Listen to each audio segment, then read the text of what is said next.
And yeah, like I think it's a really, and there's a lot of, especially among, I'm also the journalism innovator in residence at Toronto Metropolitan University, and I'm teaching entrepreneurship workshops to a lot of my students who are really excited to turn their side hustles, their side news hustles into something that they can really make a reality. So I think there's going to be a lot more solopreneurs, a lot more smaller new startups, because there's a lot of platforms like, say, Canva, and because of AI, helping kind of make workflows more efficient, it'll be a lot easier to kind of start your own thing. So that's something that I'm anticipating.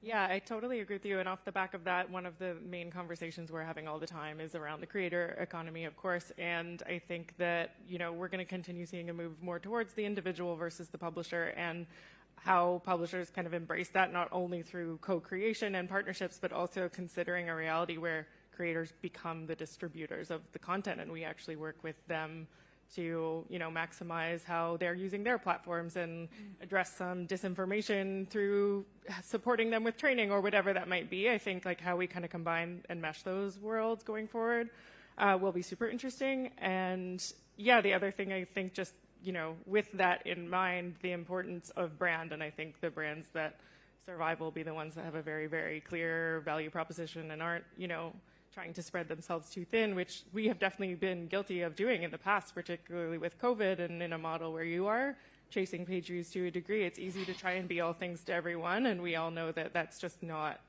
going to be a sustainable business. So the brands that kind of really, really focus on what they're good at and embrace that creator economy are the two things I would say. Cool. Awesome. I think we can all agree that authoritative, trustworthy information is going to be in demand in the future. And I'm really personally looking forward to seeing how innovators like yourselves make it happen and reach young audiences and on our televisions, I was meant to say fridge televisions. I'm picturing like one of those fridges with the TVs on them. I really would like to see that one day. I have to buy a new fridge, and I've been looking, and I was like, why is there a TV on the fridge? Are they actually playing TV on fridges? There's TVs on fridges now. I've seen I've seen the screens. I would love to watch the National on my fridge. All right. Thank you guys so much, everyone.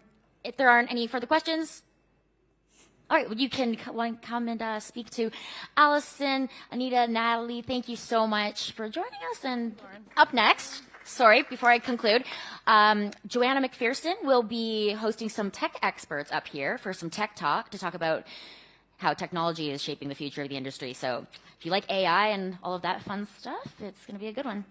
Thank you. Thank you.